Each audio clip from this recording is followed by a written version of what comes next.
Comunhão, relacionamento e missão são os pilares da família Igreja do Portão. Ao entrar na igreja, desligue seu celular e ligue-se a Deus. Em caso de emergência, dirija-se às saídas de emergência, portas laterais e portas da plataforma, assim como a porta principal. Evite deixar espaços vazios nos bancos que podem acomodar mais pessoas. Não deixe bolsas nos bancos. Facilite o trabalho dos diáconos para encontrar assentos disponíveis e acomodar mais pessoas. Dê preferência para os convidados. Banheiros. O trocador para bebês fica dentro do banheiro feminino e o bebedouro está no hall interior. Se seu filho ou filha estiver chorando e precisando de atenção especial, dirija-se à sala de apoio para as mães, localizada no nível superior. Ali você encontrará materiais necessários e um ambiente tranquilo. Aos novos amigos convidados, após o término do culto, o Espaço Novo Tempo espera por você. No nível inferior, atrás da nave principal da igreja, você poderá encontrar novos amigos e receberá uma atenção toda especial. E se você é um amigo convidado, preencha o cartão com seus dados completos. Deposite nas urnas ou entregue à equipe da recepção. Teremos o prazer de enviar um presente para a sua residência. Oportunidades para servir. Nas dependências externas e internas da igreja, você poderá encontrar gratuitamente livros, revistas e outros. Leve quantos quiser, presenteie seus familiares e amigos. Após o culto, participe da maior escola do mundo, a Escola Sabatina. Temos grupos de estudos para todas as idades. Faça parte dessa turma. Estacionamento. Procure estacionar seu veículo otimizando ao máximo os espaços e atente para os horários de abertura e fechamento. Sábados, das 8 às 9h15, das 10h45 às 11h e das 11h45 às 12h15. Domingos, das 19h30 às 20h15 e das 21h às 21h30. Quartas-feiras, das 19h30 às 20h15 e das 21h às 21h30. Colabore sempre com a equipe de apoio na recepção e no estacionamento. Eles estão servindo voluntariamente e merecem nosso respeito e apreço. Louve ao Senhor com toda a reverência e de todo o seu coração.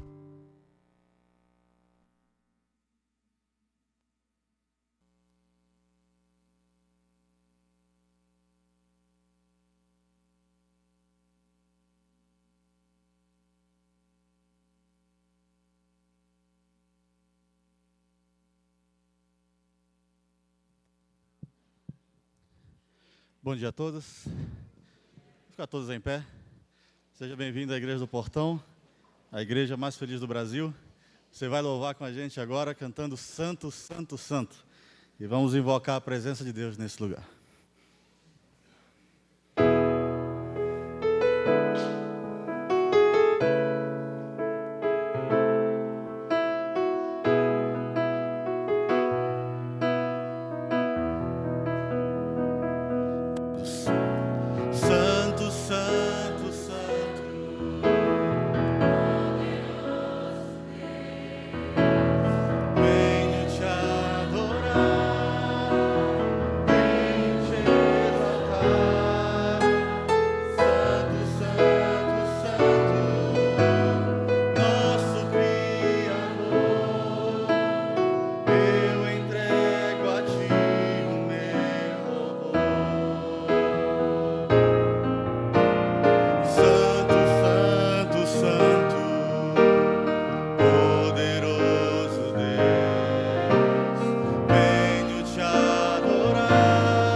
Santo, Santo Deus, querido Pai, queremos te agradecer porque o seu povo está aqui na sua casa de oração.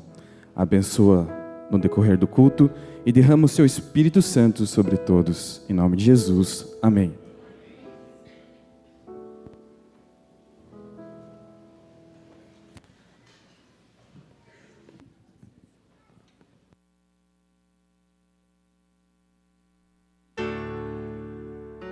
Deixai vir a mim os pequeninos. Vinde a Jesus, vinde a Jesus. Deixai vir a mim os pequeninos. Os pequenos é o reino dos céus. Vinde a Jesus, Vinde a Jesus, vinde a Jesus. vinde a Jesus. Brancos e morenos, grandes e pequenos. Vinde a Jesus, Vinde a Jesus, vinde a Jesus. os pequenos é o reino dos céus. Bom dia, crianças. Bom dia! Feliz sábado. Feliz sábado! Vocês conhecem a história de Samuel? Sim! Então vocês vão me ajudar. Samuel morava aonde? Quem lembra? Como? No tempo. No templo. E ele morava com uma pessoa. Quem era? Eli. Eli, muito bem. Numa noite, Samuel estava dormindo e ele ouviu alguma coisa. O que ele ouviu? A voz de Jesus. A voz de Jesus. Isso. Isso, ele ouviu a voz de Deus chamando ele. Nossa, Deus falava com Samuel, porque Samuel era muito próximo de Deus. Ele sempre orava, fazia coisas boas, estava sempre conversando com Deus e próximo de Deus. Então, Deus era amigo de Samuel. Vocês sabiam que lá com Samuel morava os filhos de Eli? Sim, Eli tinha 2 filhos, Ófines e Finéias. Mas Ófines e Finéias não eram como Samuel. Eles não tinham reverência com as coisas de Deus. Vocês já ouviram os adultos falando, tenha reverência na igreja? Já ouviram? Sim, né? O que é ter reverência com as coisas de Deus? Reverência vem de reverenciar, fazer coisas que agradem a Deus.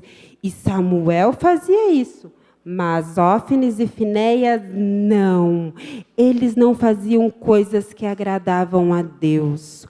Um dia, Deus mandou alguém falar para o pai de Ófines e Finéias que ele estava triste com eles, porque eles estavam fazendo coisas ruins, eles estavam fazendo coisas que não agradavam a Deus, mas eles não mudaram mesmo assim. Como que nós podemos ter reverência na casa de Deus?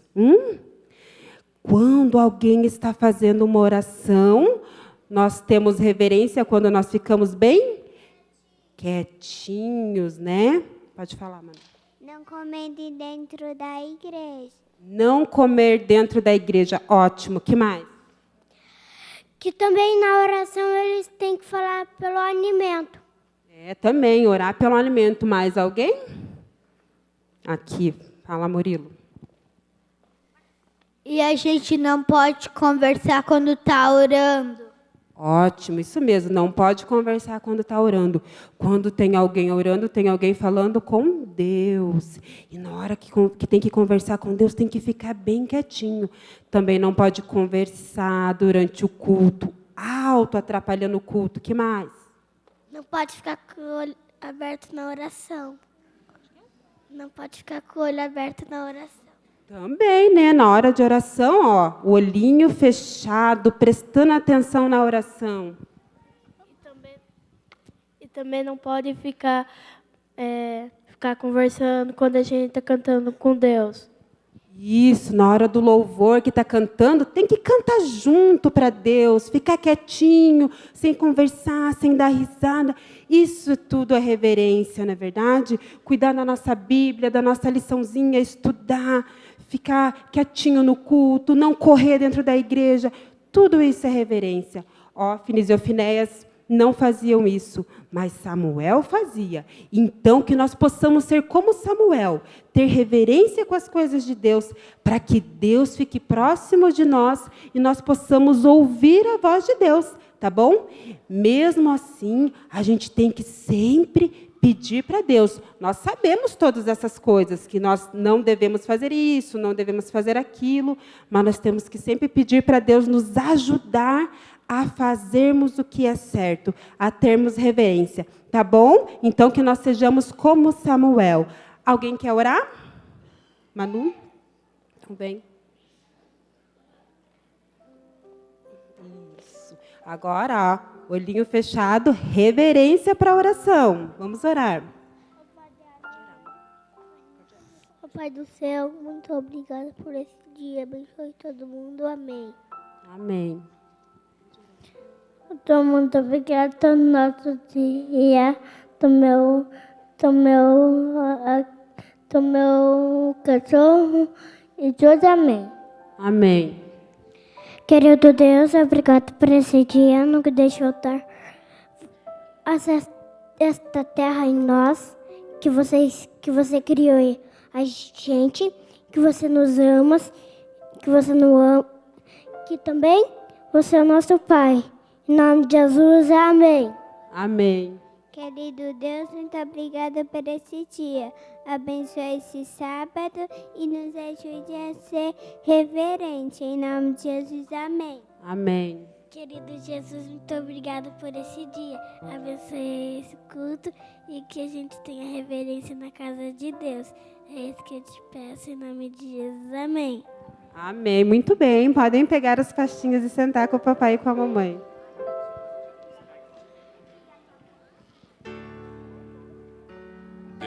Deixai vir a mim os pequeninos. Vinde a Jesus, vinde a Jesus. Deixai vir a mim os pequeninos. Dos pequenos é o reino do céu. Vinde a Jesus, Vinde a Jesus, vinde a Jesus. vinde a Jesus. Brancos e morenos, grandes e pequenos.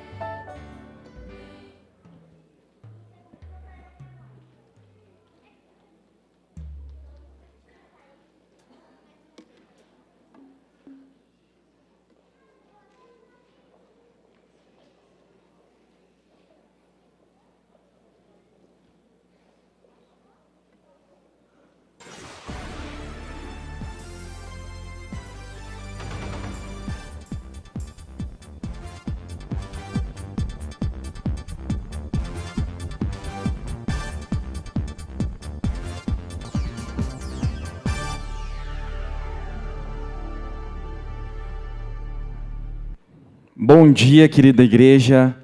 Um feliz sábado para todos vocês e também os amigos que nos visitam.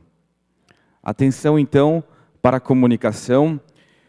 Agora, esse momento, eu convido a todos a pegarem seus smartphones, podem abrir lá no nosso boletim digital para você estar acompanhando melhor o momento da comunicação. Projeto Maná. Então, todos sabem a importância do estudo da lição diariamente, da nossa escola sabatina. Então, você que ainda não tem assinatura, a gente vai ter aqui pessoas no hall da igreja, todos os domingos e quartas-feiras após o culto. Então, se você tem interesse em fazer assinatura, então não fique fora dessa, não deixe seus filhos também sem a lição da escola sabatina. Cultos de terça-feira. Agora, a partir do mês de agosto, começamos os nossos cultos às terças-feiras, às 15 horas. Então, se você, por algum motivo, trabalho, estudo, ou não tem condições de vir na igreja nas quartas-feiras e domingos à noite, agora temos essa nova modalidade, essa nova opção. Então, todos vocês são convidados para o culto às 15 horas nas terças-feiras. Amanhã, então, atenção, desbravador, fique esperto, que amanhã a reunião será atrás do museu ali do MUMA do Portão. Então, não será na escola adventista. Então, fiquem atentos, pais e desbravadores. Então, dia do amigo.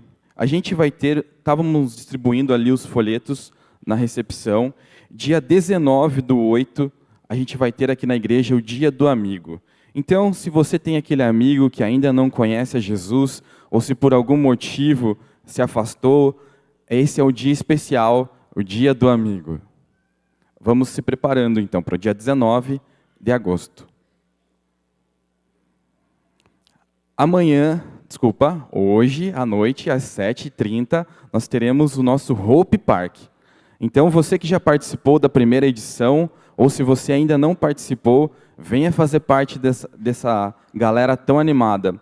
Então, teremos hoje o nosso Hope Park, é no estacionamento da igreja, vai começar às 19h30, vai ser uma programação bem diferenciada, quem participou da primeira sabe, e no final a gente vai ter uma praça de alimentação. Então, venha, não tenha medo do frio, a gente vai ter várias surpresas, então, hoje, nosso Hope Park no estacionamento da igreja, às 19h30. Hoje, estamos dando início, então, à nossa Semana de Oração Jovem, com o tema Repensando a Igreja. Então, vai começar hoje e vai todos os dias à noite, de domingo a sexta, frisando bem que amanhã o culto não será às 19h30, será às 20 horas. Então, todos os dias durante a semana, de domingo a sexta, às 20 horas, e teremos hoje o início também, agora no culto pela manhã. Com a mensagem musical, a gente tem o Chama Coral, o melhor coral do mundo, né? E também, com a mensagem, temos nosso pastor Luiz Francisco, que estará dirigindo toda a nossa Semana Jovem.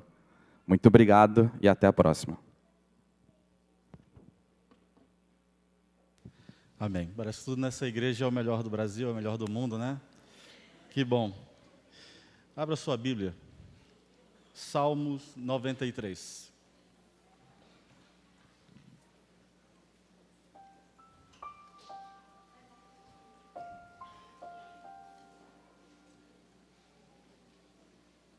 Olha o que diz.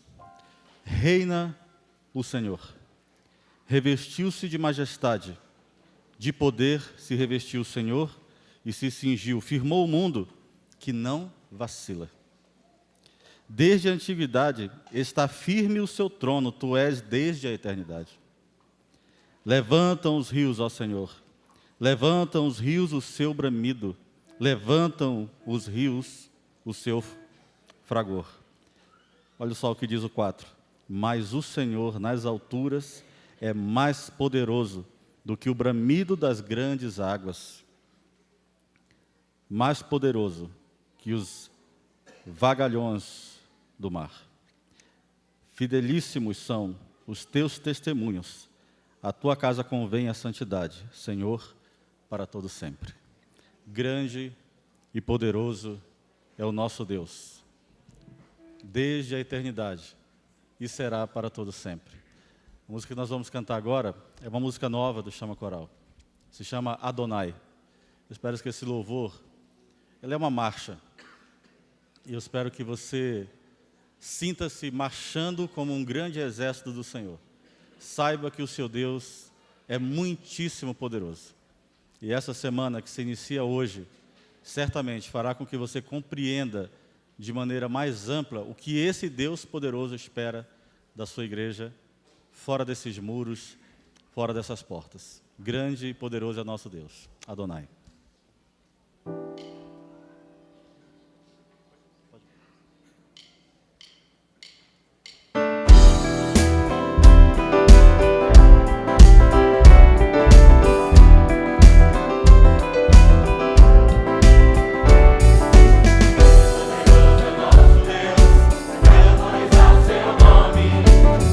Suas portas com amor, com ações de graça o adoremos. Grande e poderoso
cantar com a gente, o refrão é fácil. Grandes coisas. Grandes coisas fez o Senhor, por isso louvamos, que é o Gadol Adonai. Grandes coisas fez o Senhor, a Ele toda a glória, que é o Gadol Adonai. Que é o Gadol Adonai, que é o Gadol Adonai. Final. Que é o Gadol Adonai. Amém. Amém. Você é convidado agora a entrar nesse esconderijo. Você vai cantar com a gente, esconderijo.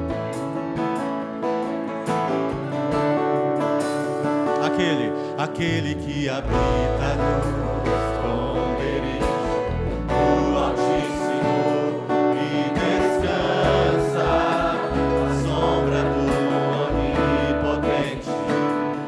Aquele que habita no esconderijo do Altíssimo e descansa à sombra do Onipotente. Diz ao Senhor, cante, meu refúgio, fortaleza, o Deus em quem eu sempre confio. Nenhum laço, nem veneno ou flecha vão me atingir, pois eu me escondo em ti.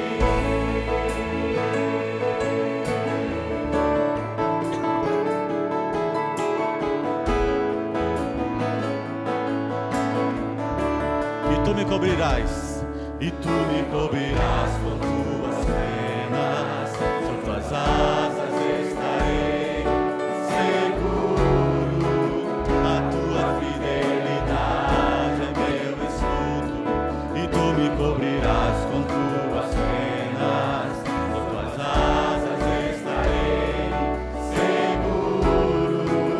A tua fidelidade é meu escudo, oh, meu refúgio, fortaleza, o Deus em quem eu sempre confio. Nenhum laço, nem veneno ou flecha vão me atingir, pois eu me escondo. Mil podem cair ao seu lado, mil podem cair ao meu lado, e 10.000 à minha direita. Pelo Senhor eu ficarei em pé, e praga nenhuma nem mal chegarão à minha tenda. O meu Senhor é minha salvação. Só a igreja, meu refúgio, fortaleza, o Deus em quem eu sempre confio. Nenhum laço, nem veneno ou flecha vão me atingir, pois eu me escondo em ti, em ti.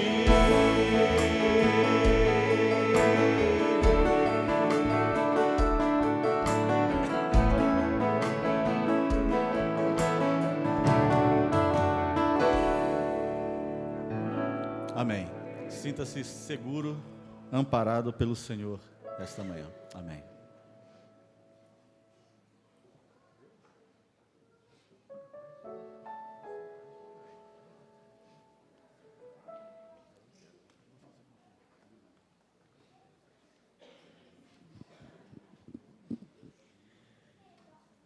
Que a graça de Deus esteja abraçando seu coração nessa manhã.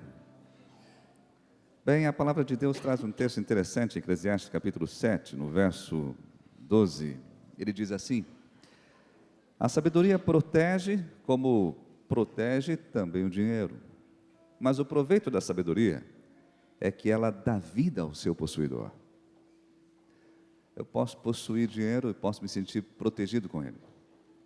Mas ao ter sabedoria, mais do que proteção, eu tenho vida e vida eterna. Porque o temor do Senhor é o princípio da sabedoria. Este é o momento que você terá a oportunidade de demonstrar a sua sabedoria. Ou seja, a presença de Deus em sua mente e seu coração. No momento da devolução a Deus de nossos dízimos e ofertas, estamos mostrando que escolhemos o princípio da sabedoria, Deus, acima do dinheiro, como aquele que nos dá vida e vida eterna. Essa é a sabedoria daqueles que confiam no Senhor. Sejamos generosos e liberais ao entender que a obra do Senhor precisa avançar, porque há um Deus que se aproxima. Deus mova o seu coração. Amém.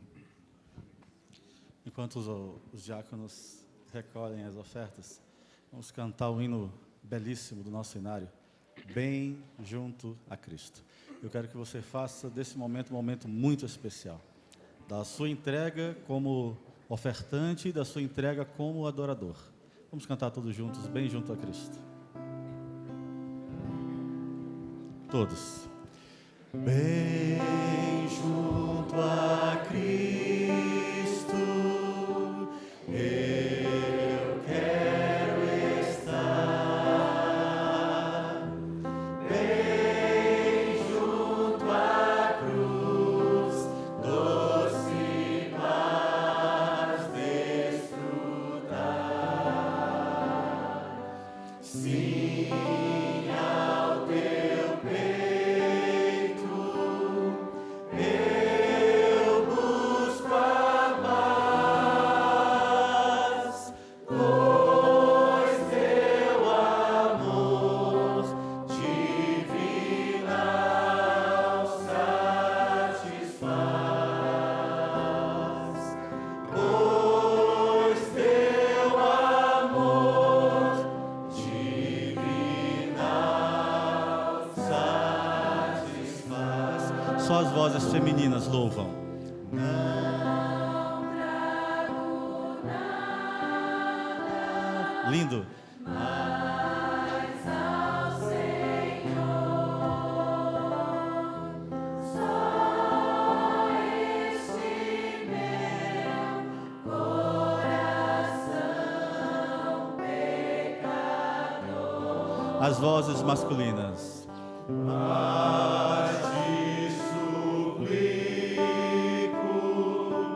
em contrição, ó Salvador, dá-me paz e perdão. Ó Salvador, dá-me paz e perdão. Todos, sim, quero a Cristo. Sim, quero a Cristo, bem junto estar, dela no além conseguir aportar.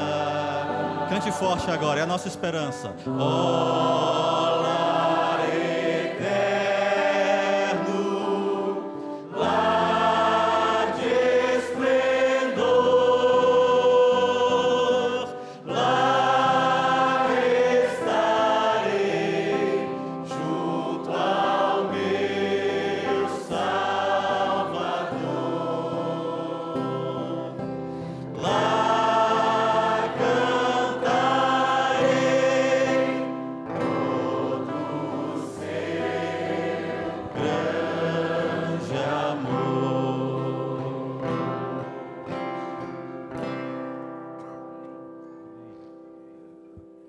Vamos todos em pé. Continuar falando dessa proximidade com Jesus. Continuar falando desse relacionamento com Cristo. É muito bom estar perto de Jesus. Vamos louvar todos juntos. Cante. perto de Jesus. Agora é o seu momento com Deus. Sempre quero estar. Tudo que eu preciso, ó Pai, sempre encontro junto a Ti. Quero aqui ficar, nunca me afastar.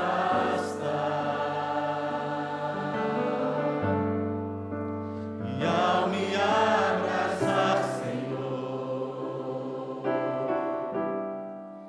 sinto Teu amor por mim. Tu és o meu Deus, quero só a Ti.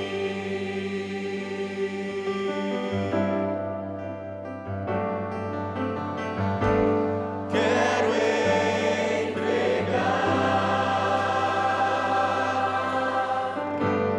o meu viver, Senhor. Sim, quero estar bem junto a Ti, Jesus.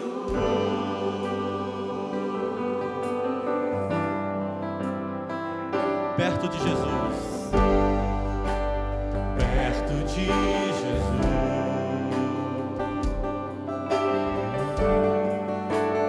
Sempre quero estar. Tudo que eu preciso, ó Pai, sempre encontro junto a Ti. Quero aqui ficar,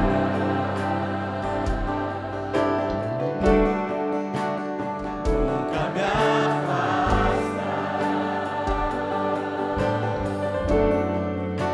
E ao me abraçar, Senhor,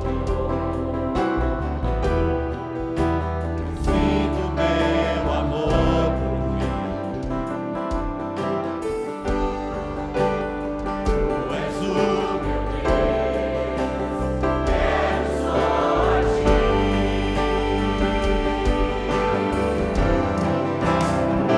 Quero entregar, quero entregar o meu viver, Senhor. Sim, quero estar bem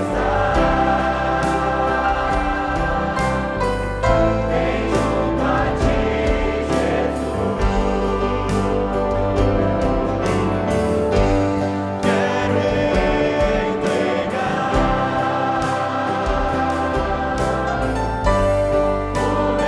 viver, Senhor. Sim, quero estar bem junto a Ti, Jesus. Bem junto a Ti, Jesus. Bem junto a Ti, Jesus.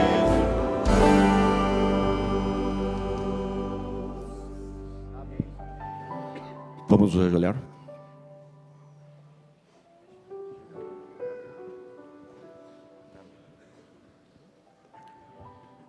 Nosso Deus e Pai, Criador dos céus e da terra, nosso Redentor e nosso Mantenedor. A Ti toda a honra, glória e majestade, aqui na terra, em todo o universo. Nos prostramos diante de Ti, Senhor, a fim de clamar a Tua presença nesse recinto, que o Espírito Santo esteja em nosso meio, conduzindo-nos bem próximos de Ti. Queremos agradecer pelas inúmeras bênçãos que nós recebemos das tuas mãos. Somos completamente dependentes de tudo que vem de ti. E queremos nesse momento, Senhor, mesmo imperfeito e impuro, depor os nossos corações diante do teu altar de graça.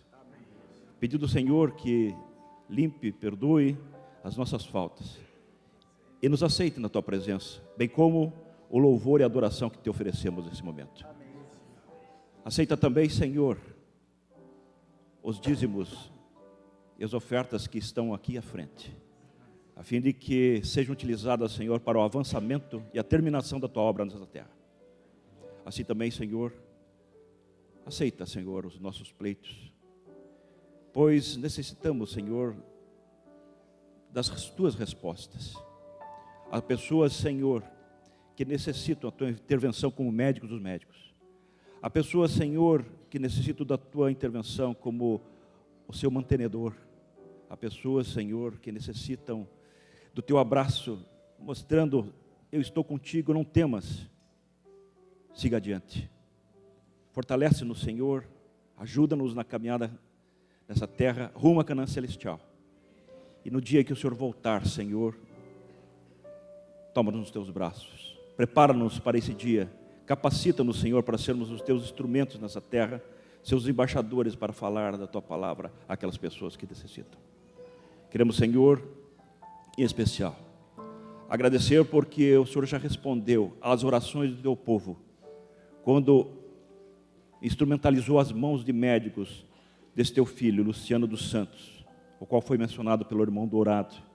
A primeira cirurgia dele foi um sucesso, necessita da segunda, e nós também clamamos como igreja a fim de que o Senhor faça a devida intervenção nesse caso. Mas tudo, Senhor, nós queremos te pedir, conforme o teu querer, a tua vontade, pois confiamos na tua direção, confiamos no teu querer. Faça-se em nós a tua vontade. E hoje, Senhor, usa o pastor Luiz, esse teu instrumento, para falar diretamente aos nossos corações. É o que nós te pedimos e agradecemos, no doce nome de Jesus. Amém, Senhor.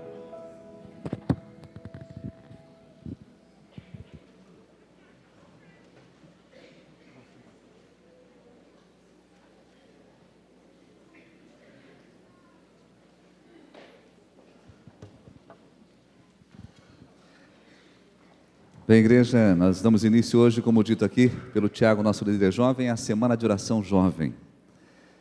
Eu quero convidar aqui o pastor Luiz, ele que pastoreia junto com o pastor César Belinski, a igreja do Boqueirão, e estará conosco a partir de hoje, ao longo da semana, até sexta-feira. Nossa Semana de Oração irá, amanhã à noite, segunda noite, e as demais noites da semana. Você é convidado para estar participando todas as noites. Traga seus amigos também, e vamos crescer cada vez mais. O tema, já aqui apresentado, Repensando a Igreja. Pastor Luiz, que tem colaborado com seus estudos, os materiais que ele tem produzido também para treinamento de líderes e pastores. Ele estará compartilhando conosco esse material ao longo dessa semana, um material muito rico, que com certeza fará diferença na sua vida, se você permitir tomar essa decisão. Deus abençoe você que estará assistindo, participando e se inspirando. E que Deus o use também. Pastor, muito obrigado por aceitar o convite de estar com a gente aqui, viu? Deus abençoe na semana.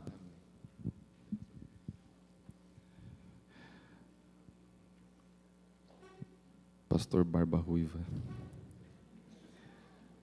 A hora que o Tiago falou que a gente estava aqui com o melhor coral do mundo, mas me deu uma coceira na cadeira que você não tem ideia. Mas aí vocês vieram e fizeram uma música em hebraico, cara. Vocês começaram a cativar meu coração, entendeu? Então, já que o tema é repensando a igreja, eu comecei a repensar algumas coisas, né? Vamos ver se até sexta-feira vocês me convertem. Meus queridos, esperamos ter uma boa semana juntos. E nós vamos conversar sobre várias coisas. Eu queria começar falando sobre um seriado que foi muito popular há algum tempo atrás, né? Ele explodiu qualquer tipo de recorde que a Netflix tinha até então. Ele pulverizou qualquer coisa lá relacionada. Quase todos vocês devem ter assistido e todos vocês devem ter ouvido falar.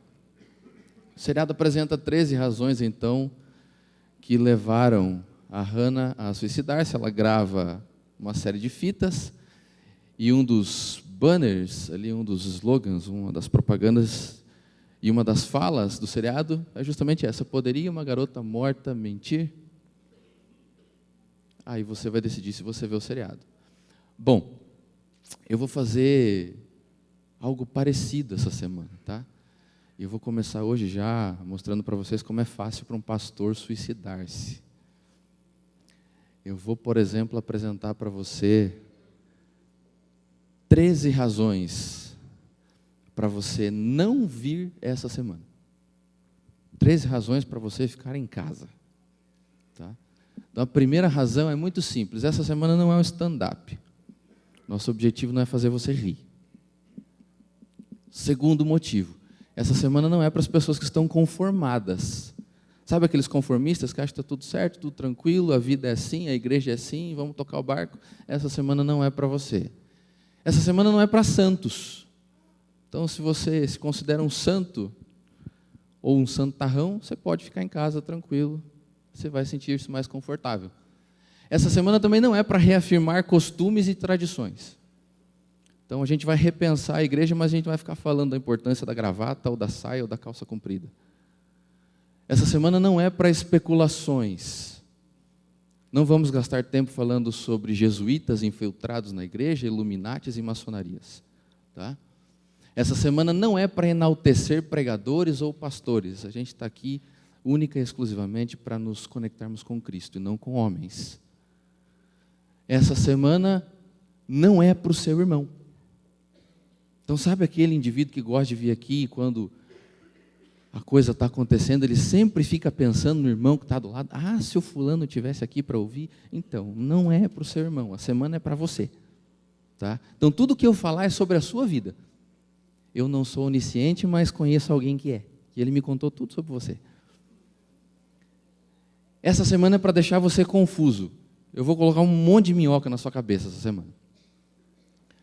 Essa semana é para complicar o teu dia do julgamento. Tá? É para você ficar bem mais apreensivo sobre o dia que você vai comparecer diante de Deus. Essa semana é para te questionar. Essa semana é para abalar a sua fé. Essa semana é para te chatear. E o meu objetivo principal é fazer você me detestar até sexta-feira. Eu aprendi com um pastor lá em São Paulo a fazer curso de noivos. E quando nós fazíamos o curso de noivos junto com eles, nós tínhamos um objetivo: terminar o noivado no curso.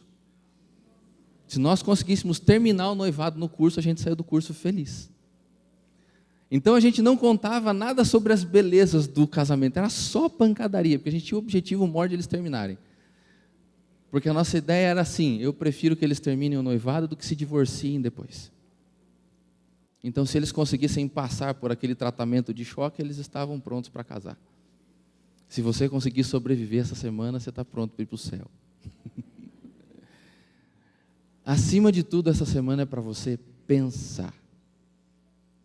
É para você rever a sua fé, rever as suas crenças, rever a sua adoração, rever o seu estilo de culto, para você fazer uma reflexão total.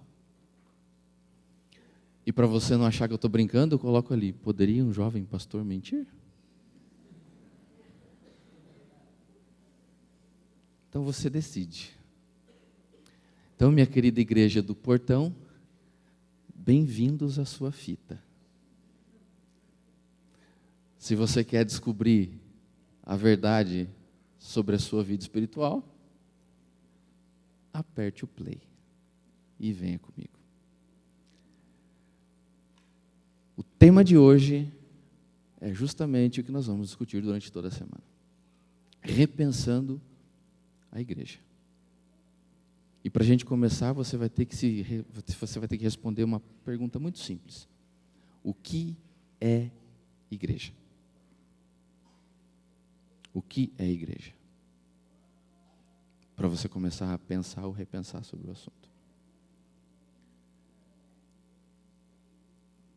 Por que você deseja que a igreja mude em alguns sentidos? Se você está insatisfeito com algumas coisas que tem na igreja, com algumas formas, com alguns estilos, com alguns sistemas que existem na igreja e você deseja mudança, a minha pergunta para você é: por que você quer mudar? O que te leva a desejar com que algumas coisas mudem? Esse é o nosso tema de hoje. Abra sua Bíblia em 1 Samuel, capítulo 8, versículos 4 a 9. E eu me preparei em casa para ler, eu ensaiei na frente do espelho a leitura, mas vocês tentaram me derrubar já no primeiro dia, porque eu não achei que o Jonas ia falar hoje. E o Jonas fala com essa voz de veludo dele, deixa a gente com vergonha. Então eu não sei se eu vou ler o texto ou não. Eu acho que eu vou fazer o seguinte, eu vou dar para o Jonas ler esse texto para mim. Né? Então vamos lá, Jonas, você lê para mim? 1 Samuel 8, versículos 4 a 9.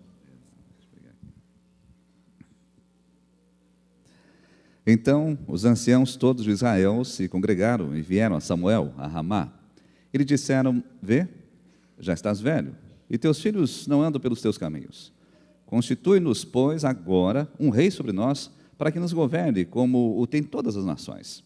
Porém, essa palavra não agradou a Samuel, quando disseram: dá-nos um rei, para que nos governe. Então Samuel orou ao Senhor.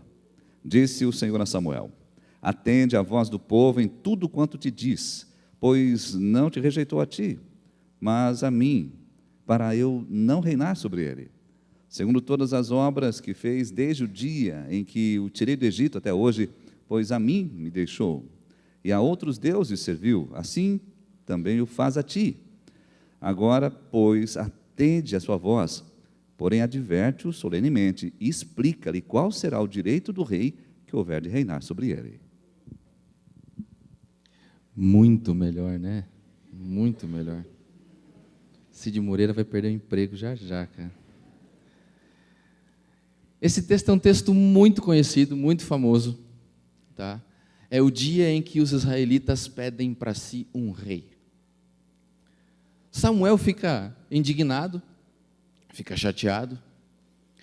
E o rei então, ou Deus, vai até Samuel e diz assim: Samuel, não esquenta a cabeça, porque o problema não é com você. O problema é comigo. Então você vai fazer o seguinte, você vai até lá e você atende o desejo deles.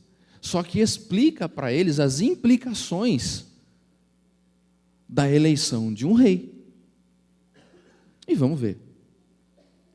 Bom, nós convencionalmente lemos esse texto como um problema de monarquia, né? Ou o problema da eleição de um rei. Mas se você vai lá para a Bíblia, você vê que isso não é bem assim. Então, próximo aos tempos que eles estão vivendo ali, nós temos os povos do mar que viviam ali na região aqui da terra dos filisteus, estados fenícios ali. Eles começaram a se fortificar militarmente. É uma época que eles começam a desenvolver algumas armas novas, algumas técnicas de guerras novas. São os períodos das expansões ali. E você sabe que os filisteus são inimigos quase que em todo esse tempo do povo de Israel. E eles começam agora a preparar-se militarmente. O povo de Israel começa a olhar para essas nações que estão se aparelhando, se preparando, se fortificando, e eles começam agora a ter medo.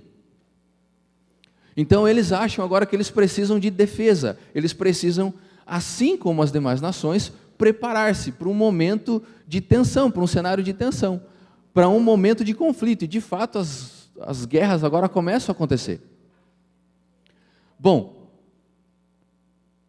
Deus já tinha antevisto todo esse processo.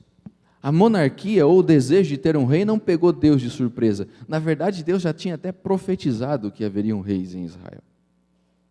Quando ele fala com Abraão, lá em Gênesis 17, diz assim: Abraão, reis procederão de ti. Surgirão reis da tua descendência. Em Gênesis 49, nas bênçãos proféticas de Jacó sobre os seus filhos, a bênção de Judá é justamente a bênção do reinado. Diz assim: o cetro não se afastará de Judá, até que venha Siló, e a ele obedecerão todos os povos. Então já havia uma previsão de monarquia em Israel. Talvez esse não seja o grande problema, então. Para você ter uma ideia de como isso era antevisto por Deus e preparado por Deus, em Deuteronômio capítulo 17, eu quero que você abra a Bíblia comigo lá. Deixa Samuel marcado que nós vamos voltar para aí daqui a pouco. Deuteronômio capítulo 17, existe a lei do rei. Deus já havia sistematizado a monarquia centenas de anos antes daquele episódio de Samuel acontecer. Então Deus já tinha deixado todo o terreno preparado. Vamos dar uma olhada então, Deuteronômio capítulo 17, versículo 14. Quer ler, Jonas? Posso ler? Fecha o ouvido então.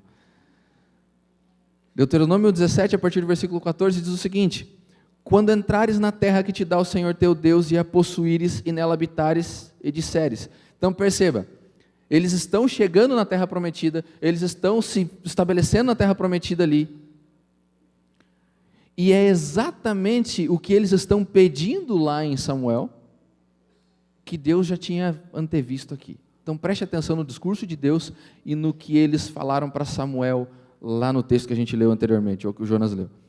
Então olha só: e possuíres e nela habitares, e disseres, estabelecereis sobre mim um rei, como todas as nações que se acham ao redor de mim. Está vendo? Então, Deus está dizendo assim, quando vocês chegarem lá na terra, e vocês começarem a olhar para os seus vizinhos e disser assim, olha, a gente quer ter um rei como nossos vizinhos têm, vocês vão seguir as seguintes diretrizes.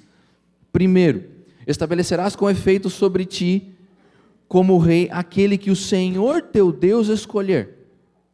Primeiro ponto. Homem estranho que não seja dentre os teus irmãos não estabelecerá sobre ti, e sim um dentre eles, ele tem que ser hebreu. Porém, não se multiplicará para si cavalos, nem fará voltar o povo ao Egito para multiplicar cavalos, pois o Senhor vosso Deus disse, nunca mais voltarei por este caminho. Tampouco multiplicará para si mulheres, para que o seu coração não se desvie, nem multiplicará para si muita prata ou ouro. Também quando assentar-se no trono do seu reino, escreverá para si um traslado desta lei, num livro do que está diante dos levitas e sacerdotes, e o terá consigo, e nele lerá quando? Todos os dias da sua vida, para que aprenda a temer o Senhor seu Deus, a fim de guardar todas as palavras dessa lei, e esses estatutos para os cumprir. Isto fará para que o seu coração não se eleve sobre os teus irmãos, e não se aparte do mandamento, nem para a direita, nem para a esquerda, de sorte que se prolongue os teus dias no reino, e os seus filhos no meio de Israel. Bom, vamos resumir isso? Algumas diretrizes básicas. Primeiro, Deus escolhe o rei. Segundo, ele deve ser do povo de Deus. Terceiro, não é para multiplicar cavalos. A ideia aqui é, o rei não poderia pensar em guerra. Ele não poderia preparar uma infantaria. Não era para ele preparar a infantaria. Tá? Segundo, não era para negociar com o Egito. Não era para multiplicar ouro e prata. E não era para ele casar demais, porque os muitos casamentos deturpariam a sua fé e o afastariam de Deus. Olha para a vida de Salomão. Olha para a vida de Salomão. Olha para a vida de Davi. Eles desobedeceram tudo que está aqui. Simplesmente tudo. Salomão foi dono da maior frota de cavalos do mundo e ele comprava do Egito. A primeira esposa de Salomão era uma egípcia. Ele, nem preciso falar das riquezas e da quantidade de casamentos. E no fim, ele perdeu boa parte do território que Deus tinha separado para o povo de Israel. E por fim, fazer uma cópia da lei e ler constantemente. Quais eram os objetivos dessas diretrizes que Deus deu ao povo? Primeiro ponto, para que os interesses políticos não sobrepujassem os interesses espirituais. Era para ter um rei, mas esse rei não tinha uma função exclusivamente política, era para ele estar sempre conectado com Deus. Os interesses de Israel deveriam ser sempre espirituais, acima dos políticos. E por último, preservar a teocracia, apesar de se ter um rei em Israel. O rei seguindo todas essas diretrizes, a nação seguindo todas essas diretrizes, ela ainda assim estaria sob a tutela divina. O rei estaria subordinado a Deus. Então, mesmo com a existência de um rei, a teocracia ainda seria preservada em Israel. Porque o líder supremo ainda seria Deus. E o rei, em um certo sentido, seria nada mais do que um representante de Deus. E assim as coisas não seriam tão complicadas. Deus já tinha organizado tudo. Porém, voltemos lá para 1 Samuel. E eu quero que você olhe algumas coisas ali comigo. Primeiro no versículo 5, onde diz assim: eles disseram: vê, já estás velho, e teus filhos não andam pelos teus caminhos. Constitui-nos, pois, agora um rei sobre nós, para que nos governe, como tem todas as nações. Versículo 20. Para que sejamos também como todas as nações, o nosso rei poderá governar-nos, sair adiante de nós e fazer as nossas guerras. Então perceba, aqui eles estão colocando as motivações para a eleição de um rei. Primeira motivação: Samuel, teus filhos não são igual a você. Seus filhos são meio perigosos, a gente não consegue confiar nos teus filhos como confia em você. Bom, isso nada mais é do que um pretexto. Nada mais é do que um pretexto. E sabe o que é interessante? Nós vamos ver isso mais para adiante ali, que às vezes a gente racionaliza as coisas. Primeiro ponto: quem disse que os filhos de Samuel sucederiam na liderança do povo?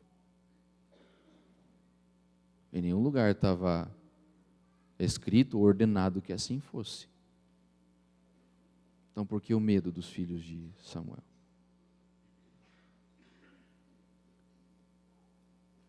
Falsa preocupação, na verdade, escondem os reais objetivos do desejo de mudança.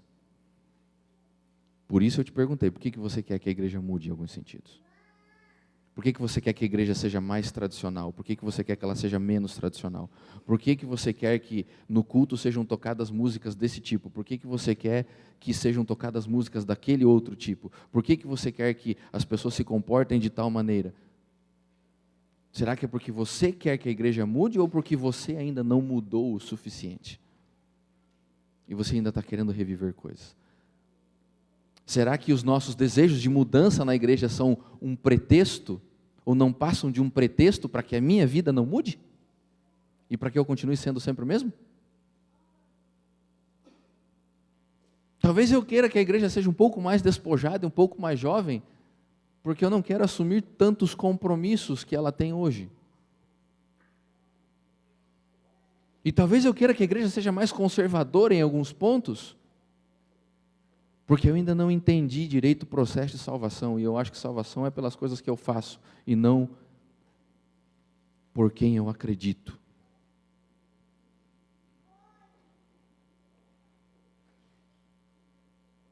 Talvez eu ache que a igreja esteja sofrendo ataques do inimigo por roupas, e não por ideias e pensamentos equivocados. E aí eu acho que eu controlando a roupa dos irmãos, eu controlo as doutrinas da igreja. Por que você quer que a igreja mude? Vamos aos reais objetivos, que estão lá no versículo 20. Quer ler o versículo 20 comigo de novo? Ele diz assim, para que sejamos como as demais nações. Nosso rei poderá fazer o quê? Governar-nos, sair adiante de nós, nos liderar e fazer as nossas guerras. Vamos prestar atenção nesses 3 pontos.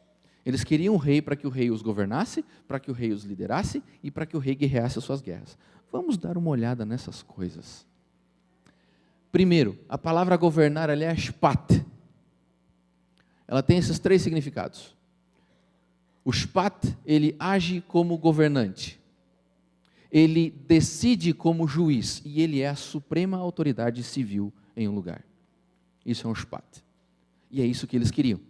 Eles queriam alguém que tivesse plenos poderes de governo sobre eles. Eles queriam alguém que julgasse as causas deles. E eles queriam alguém que decidisse e que fosse uma autoridade.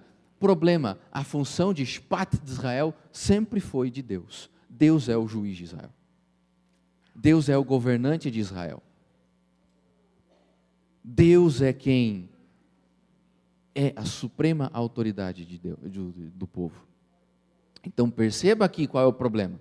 O problema é, eles estão pegando atributos que eram de Deus e querendo colocar sob responsabilidade de um homem.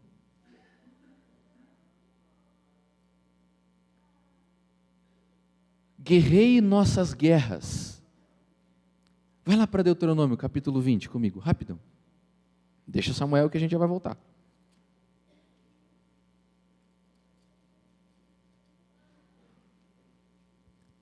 Lembra que o contexto todo é porque os povos do mar ali estão se reorganizando militarmente, eles estão se organizando belicamente, e a situação de tensão agora civil ali dá algum medo a Israel. Tá? E eles então querem agora um rei com a função de general, de líder de exércitos. Bom, vamos olhar para Deuteronômio 20, porque ali existe a lei da guerra. Deuteronômio 20 diz o seguinte, versículo 1. Quando saíres a peleja contra os teus inimigos e vires cavalos, e carros, e povo em maior número do que tu, não os temerás. Pois o Senhor teu Deus, que te fez sair da terra do Egito, está contigo. Quando vos chegares à peleja, o sacerdote se adiantará, e falará ao povo, e dir-lhe-á: ouvi, ó Israel, hoje vos achegueis à peleja contra vossos inimigos, que não desfaleça o vosso coração e não tenhais medo, nem tremais, nem vos aterrorizeis diante deles, pois o Senhor vosso Deus é quem vai convosco a pelejar por vós, contra vossos inimigos, para vos salvar. Quem guerreava as guerras de Israel? Quem era o Senhor dos exércitos? Era Deus. Eu preciso de um general humano no meu exército? Não. Eu tenho Deus. Não importa o tamanho dos exércitos opositores. Não importa quantas nações se voltem contra mim. Não importa se é Babilônia, se é Assíria, se é Egito, se é a Filístia, não importa quem seja. Deus disse para Israel: não temais, não estremeçais, não vos aterrorizeis, porque o sacerdote se adiantará. E quando o sacerdote se adiantar, a arca ia diante do povo. E Deus estava presente naquela guerra. E Deus vencia a guerra. Não era o povo que vencia. Olha para as batalhas de Israel e me mostra uma vez na Bíblia que eles tenham vencido sem intervenção de Deus. Uma vez só. Todas as guerras que eles foram, que Deus não interveio, eles perderam. 180 mil soldados acampados. O rei estremece. Ora Deus diz assim: fica tranquilo, eu vou resolver isso numa noite. E o anjo passa e destrói um exército inteiro. Sísera, com seus cavalos e carros de guerra, como está escrito ali em Deuteronômio, amedronta os povos. E a profetisa Débora se levanta e diz: não tenham medo, porque Deus vai pelejar contra aqueles povos. E no outro dia, Deus manda uma chuva de pedras e destrói os carros de Sísera e os exércitos de Sísera, a ponto de ele sair correndo com medo.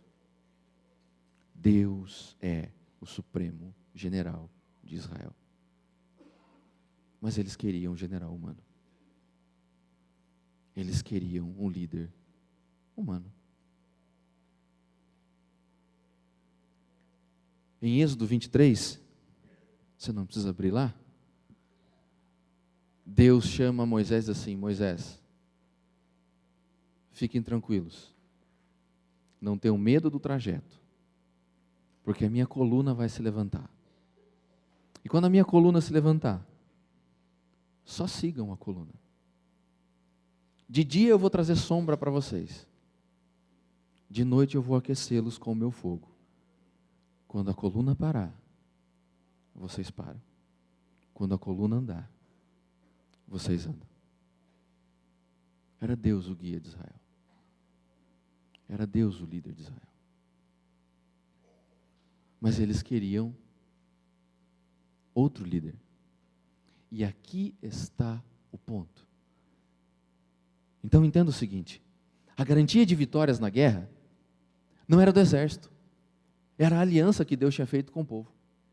Deus tinha prometido, é por isso que constantemente ele diz assim: eu sou o Senhor teu Deus que te tirou da terra do Egito, eu sou o Deus de Abraão, de Isaac, de Jacó. Ele se remete à aliança e diz assim: eu tenho um pacto com vocês, eu tenho uma promessa com vocês, jurei pela minha existência que ia protegê-los, abençoá-los e guardá-los. Vocês não precisam ter medo disso. Então a garantia não estava em cavalos, por isso ele diz: o rei não multiplicará para si cavalos. A garantia não estava num rei físico, alguém coroado ali. A garantia estava na palavra de Deus, na promessa dele de que ele seria o líder daquele povo, para sempre. Mas isso não era o suficiente. As circunstâncias, os medos dos conflitos locais, os fizeram tentar ir para um outro rumo. E hoje nós temos esses medos da mesma forma, só que nós não temos exércitos sobre nós. Nós temos um mundo secularizado, nós temos pessoas que pensam de uma forma diferente do que pensavam há muito tempo atrás, leis civis que contradizem as leis de Deus, e nós ficamos agora com medo ou apavorados diante dessas situações, e a gente acha agora que mudando algumas estratégias, que mudando algumas táticas, que trocando de liderança, nós vamos conseguir pregar o evangelho e vamos conseguir vencer. Sendo que a nossa vitória, a nossa pregação do evangelho e o sucesso e a volta de Jesus não depende de lábia humana, depende do poder de Deus. Não são as nossas estratégias que farão a obra avançar, é o poder do Espírito Santo. Então não importa o tamanho da minha criatividade. O que importa é a minha fidelidade. E também não adianta a gente querer fechar a igreja e colocar a igreja dentro de um casulo, como se ela fosse um organismo que vive fora desse mundo. Não adianta.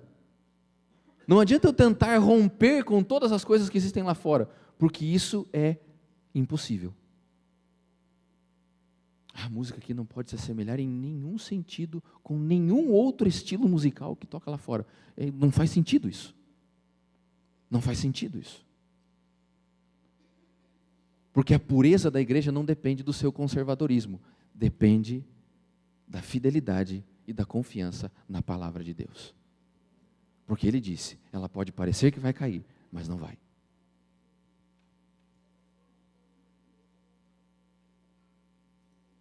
Por isso que eu estou te perguntando, por que você quer mudar e por que você quer conservar? Bom, sabe qual é o problema então? O problema não é a eleição de um rei. O problema é a mudança em um sistema de governo. Eles estavam saindo da teocracia e migrando para a monarquia. Lembra que eu falei que Deus já tinha até estabilizado as coisas e sistematizado para que mesmo com a existência de um rei, a teocracia ainda fosse preservada? Só que eles não queriam mais teocracia. Eles queriam monarquia. A insatisfação não é com Samuel, é por isso que Deus diz para Samuel: Samuel, não fique nervoso, não fique preocupado, o problema não é com você, o problema é comigo. Eles estão insatisfeitos com o meu sistema de governo. É com o meu jeito de liderar Israel que eles estão insatisfeitos. É com a minha forma de governar o povo que eles estão insatisfeitos. Por isso o problema, Samuel, não é com você, o problema é comigo. Mas faz o desejo deles, mas explica as implicações que terá em uma mudança de sistema de governo.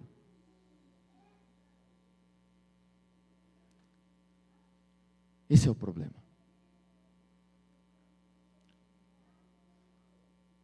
E sabe o que levou eles a pedirem uma assistência ou uma mudança de sistema de governo? É isso aqui.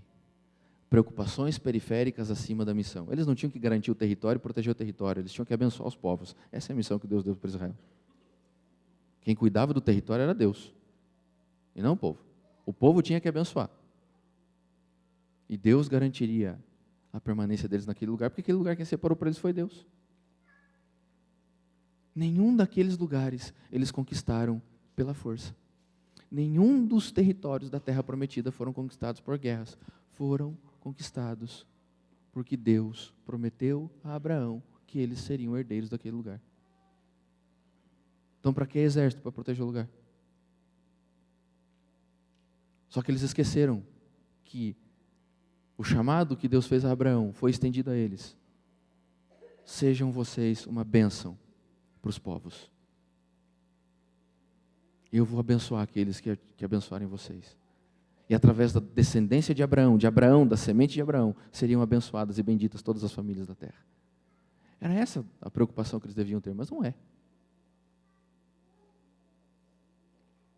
E hoje, nós estamos preocupados com o quê? Qual é a nossa preocupação? Qual é a preocupação da Igreja do Portão? Vocês estão mais preocupados hoje com o quê?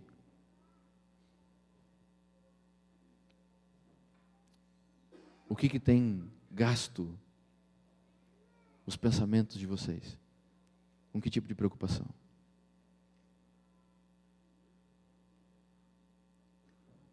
Assemelhar-se ao que Deus pediu para contrastar.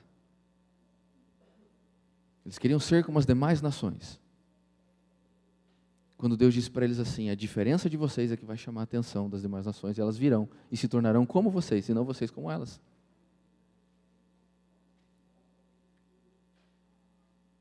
Na igreja hoje, nós temos conversão sem transformação. A gente acha que conversão é você trocar dia de guarda. A gente acha que conversão é você trocar bebida. A gente acha que conversão é trocar comida. Isso não é conversão. Isso qualquer pessoa pode fazer. Mas e aqui? Como é que ficou? A partir do momento que você começou a guardar outro dia, que você começou a comer outra coisa, que você começou a beber outra coisa, aqui aconteceu o quê? Se não aconteceu nada, não é conversão. É só mudança de hábito. Que qualquer pessoa pode fazer. Ateu pode guardar o sábado, sim ou não? Do jeito que a gente está guardando hoje, pode. Do jeito bíblico, não. Aliás, esse é um dos temas da semana.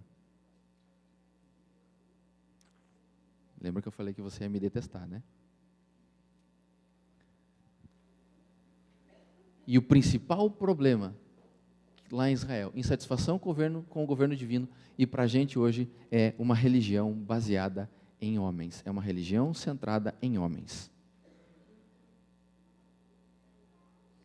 Sabe quando o povo de Deus, na história agora, começou o seu processo de afastamento? Quando ele trocou de sistema de governo. Não é isso que a profecia de Daniel diz que iria acontecer? Não é isso que o Apocalipse chama de prostituição? Não é quando a igreja abandona o senhorio de Cristo, abandona o seu esposo e vai e dá as mãos ao Estado, ao poder político? É uma mudança de sistema de governo. Deixou de ser uma teocracia. Foi assim que começou todo o processo, e toda essa bagunça religiosa que a gente vê hoje é resultado disso. Mudaram seu sistema de governo, é isso que o Apocalipse fala. Deixaram de ser governados por Cristo e passaram a depender do Estado. Passaram a depender de homens. E literalmente, homens foram colocados no trono de Deus. Não é isso que Paulo fala em Tessalonicenses? A ponto de assentar-se no trono de Deus, no santuário de Deus, como se fosse o próprio Deus? Não é isso que Paulo fala para a gente que iria acontecer e aconteceu? Agora, meu problema não é com os demais povos e com as demais denominações. Meu problema é com os nossos papas. Meu problema são com os nossos papas. A pastora, a igreja adventista não tem papa, você que pensa. Você que pensa. Quer ver? Quais são as características básicas de um papa? Vamos dar uma olhadinha? O papa deriva seus poderes do fato de ser sucessor de São Pedro e bispo de Roma. Os papas adventistas hoje derivam seu poder do fato de serem considerados sucessores de Ellen White e dos pioneiros. O Papa tem plenitude de poder para governar a igreja. Assim, ele tem o direito sobre todas as nomeações do cargo e somente ele pode nomear bispos e prelados. Os papas adventistas têm a plenitude das opiniões da igreja. Assim, eles têm o direito sobre a seleção dos verdadeiros autores, dos verdadeiros pastores, e somente eles sabem quem é bíblico e quem não é. Uma vez que o Papa goza de supremo poder em questões espirituais, ele não pode ser julgado por ninguém, a não ser pelo próprio Deus. E que, portanto, em matéria espiritual, o pontífice tem o direito exclusivo de julgar as supremas autoridades do Estado, bem como as eclesiásticas. Os nossos papas gozam de supremos poderes espirituais. Eles podem criticar o ministério de todos, mas só podem ter o seu ministério elogiado. Podem repreender todos os líderes da igreja, mas não podem ser repreendidos por ninguém. O Papa, como legislador, doutor e mestre supremo de toda a igreja, tem autoridade sobre questões canônicas e litúrgicas, podendo interpretar, legislar, alterar, revogar as leis canônicas estabelecidas por seus antecessores e reunidas por eles no código, que são reunidas por ele no Código Canônico. Os papas adventistas são legisladores, mestres, doutores supremos em toda a igreja. Eles têm autoridade sobre o que se deve pregar, sobre como devemos adorar, podendo eles incluir e revogar, alterar até mesmo os escritos de Ellen White e coisas do manual da igreja. Não importa o que Ellen White escreveu, se ele pregou o contrário, é aquilo que ele pregou e não o que Ellen White escreveu. E aí vem as falácias. Ellen White escreveu para o tempo dela. Ellen White não tinha luz o suficiente sobre o assunto, então ela não chegou à conclusão que eu cheguei. Eu sou mais inspirado que Ellen White.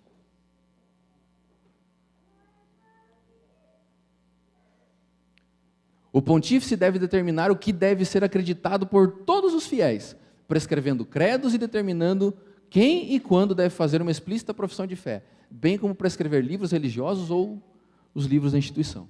Os papas adventistas determinam como todos devem acreditar, fazendo sermões, palestras populares na internet ou em programas de televisão da igreja. São eles que determinam que livros devem ser lidos, que músicas devem ser ouvidas e etc. O Papa goza de suprema autoridade desde o Concílio de Trento, de regulamentar a adoração a Deus. Deste modo, ele pode prescrever livros, montar cerimoniais e serviços litúrgicos e estabelecer regras em relação à piedade popular e a datas festivas.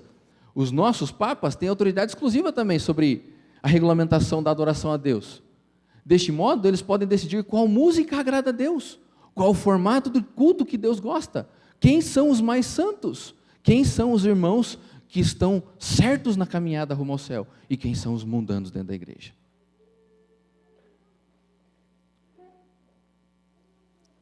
O pontífice deve tomar medidas para a preservação da fé e da moral, que se expõe no direito de condenar proposições como heréticas, como merecedoras de censura, e interpretar autenticamente a lei natural. Assim, ele pode determinar o que é legal ou ilegal.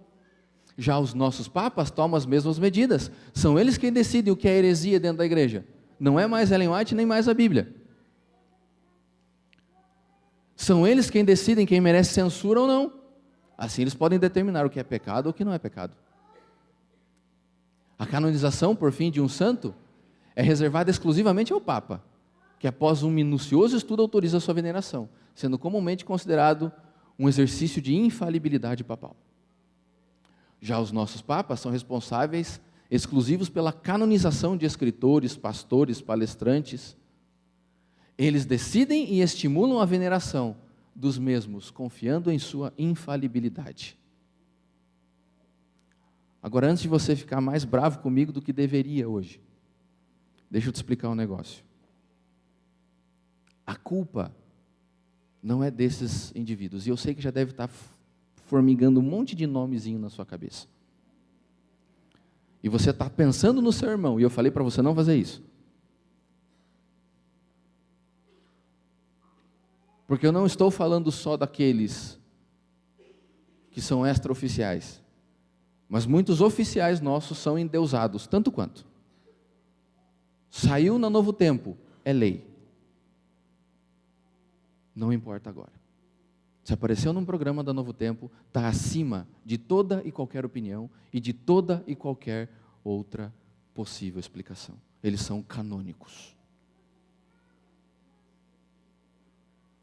Só que deixa eu explicar uma coisa para você.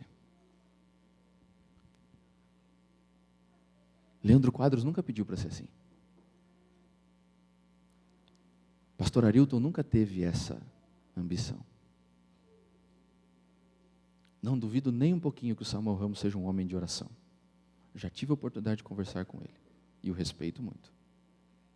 Embora não concorde com tudo que ele fala. Eles nunca pretenderam galgar essas posições. Mas fomos nós que os colocamos lá. Hoje na igreja o que condena o inferno não é mais o pecado contra o Espírito Santo, é o pecado contra o pastor. Você criticou um desses pregadores? Anátema para você. Deus o livre se alguém falar mal do Leandro Quadros. Vira inimigo mortal. O quê? Você não concorda com o pastor Samuel nas suas explicações? Você não conhece nada de Apocalipse. Eu conferi na Bíblia tudo o que o pastor pregou, e o que ele pregou é verdade. Quem é você para dizer o que é verdade e o que não é? Para você ter habilidade para corrigir o estudo do Samuel Ramos, você tem que ser mais inteligente do que ele. Você é? Se você não é, você não tem capacidade para corrigir o que ele falou. Então a sua palavra não valida nada. Muito menos o Arilton. Por quê? Só porque saiu no Novo Tempo? Quer dizer, ninguém pode ter uma opinião diferente mais sobre o assunto? Está fechada a questão? Você percebeu como nós instituímos papas dentro da igreja? E eles nunca pediram para ser papas, mas nós os colocamos nessa função. Aí eu pergunto para você o seguinte: quando você se converteu a quem? Eu não me converti a pastor nenhum.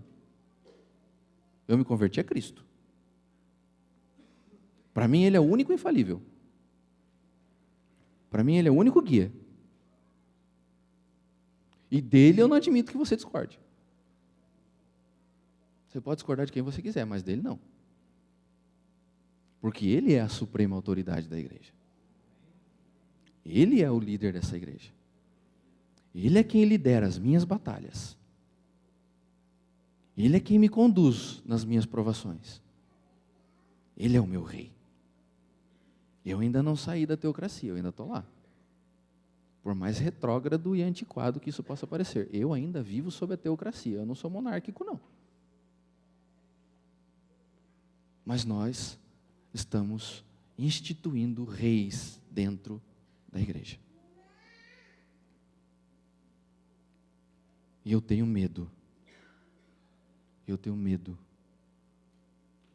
de um dia algum desses se perder pelo caminho.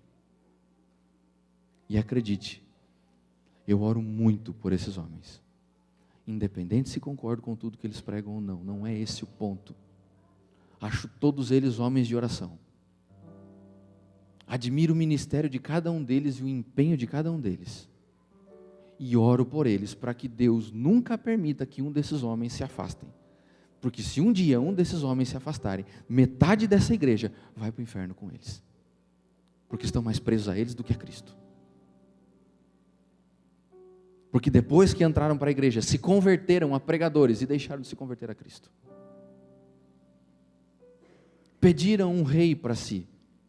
E veja, eu não sou contra modelos, referências, inspirações, não é nada disso que eu estou falando.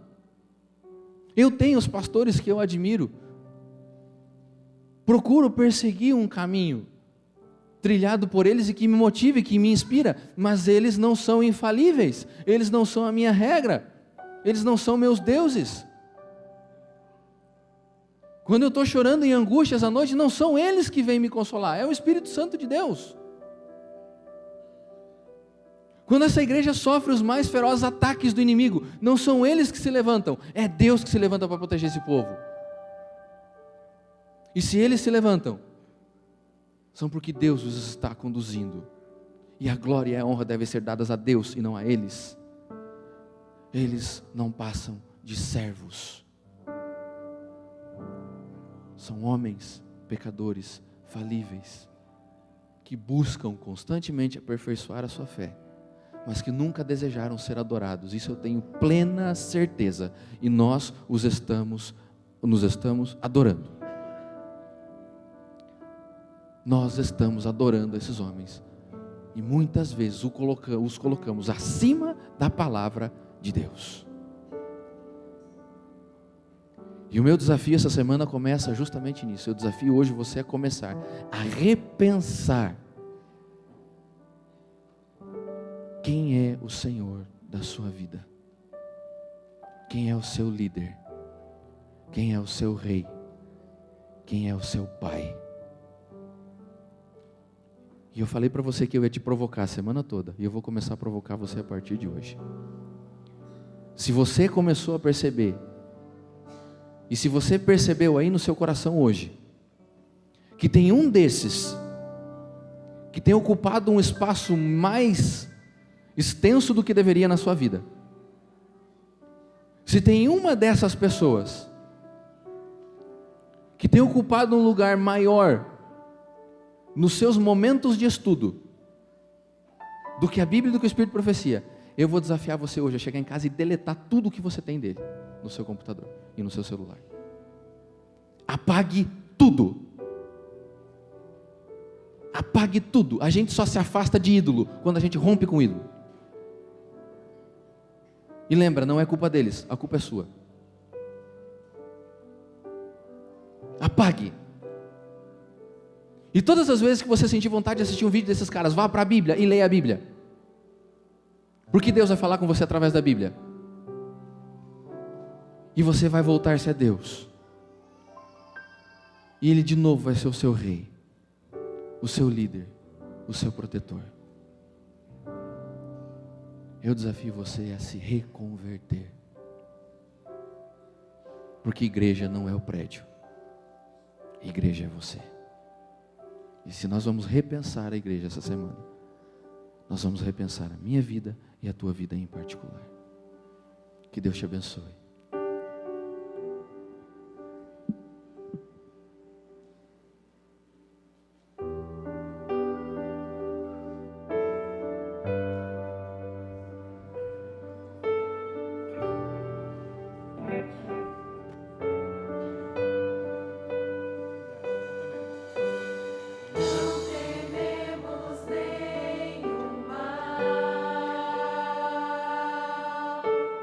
Traga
Deus, nosso Pai, nosso Rei, nós te agradecemos porque as tuas mãos ainda estão firmes na tutela dessa igreja. Te agradecemos, Senhor, porque assim como eras em Israel, és nosso Deus, nosso refúgio e fortaleza ainda nos dias de hoje. E é por isso, Pai, que nós não podemos compartilhar o nosso coração com mais ninguém além de Ti. O Senhor é o nosso guia, o Senhor é o nosso Deus, o Senhor é o nosso Rei. Que todo o espaço do nosso coração seja reservado exclusivamente para Ti, para a Tua palavra.